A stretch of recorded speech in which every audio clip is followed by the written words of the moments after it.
জনাব সাইমা ওয়াজেদ পুতুল WHO এর আঞ্চলিক পরিচালক বানাতে তার ক্ষমতার অনৈতিকভাবে ব্যবহার করেছিলেন মর্মে অভিযোগ রয়েছে।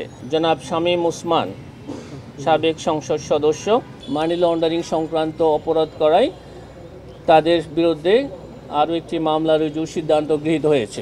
অভিযোগ সংশ্লিষ্ট মিসেস সালমা ওসমান, চেয়ারম্যান কে টেলিকমিউনিকেশনস লিমিটেড, জনাব তানবীর আহমেদ ব্যবস্থাপনা পরিচালক কে টেলিকমিউনিকেশনস লিমিটেড এবং অভিযোগ সংশ্লিষ্ট জনাব শামীম ওসমান সাবেক সংসদ সদস্য মানি লন্ডারিং প্রতিরোধ আইন 2012-এর 2(ক)(2) ধারা লঙ্ঘনপূর্বক বিটিআরসির IGWO লাইসেন্সধারী অপারেটর হিসেবে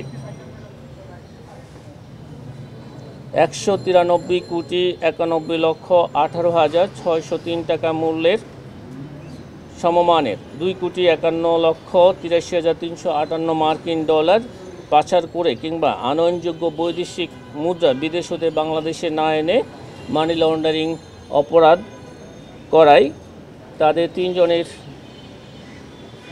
বিরুদ্ধে মানি লন্ডারিং প্রতিরোধ আইনের সংশ্লিষ্ট ধারায় এবং দণ্ডবিধির 109 ধারায় আরও একটি মামলা রুজুর সিদ্ধান্ত গৃহীত হয়েছে।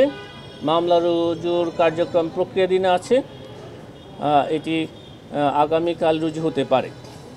অভিযোগটা কি, আসামি কে, একসাথে বললে আমাদের জন্য সুবিধা হয়। আপনি ধারাগুলো বলছেন তো আমরা একটু কাটতে সমস্যা হয়।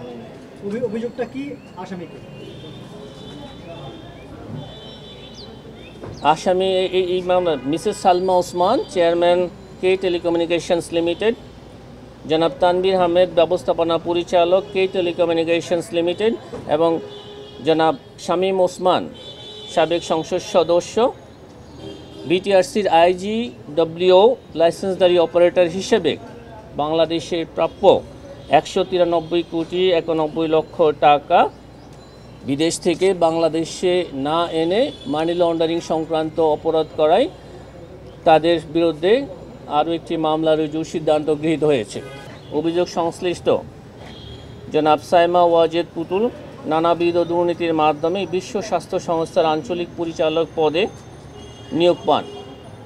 সাবেক প্রধানমন্ত্রী শেখ হাসিনা তার মেয়ে সাইমা ওয়াজেদ পুতুলকে দক্ষিণ পূর্ব এশিয়ার আঞ্চলিক পরিচালক হওয়ার যোগ্যতা না থাকা সত্ত্বেও WHO এর আঞ্চলিক পরিচালক বানাতে তার ক্ষমতার অনৈতিকভাবে ব্যবহার করেছিলেন মর্মে অভিযোগ রয়েছে।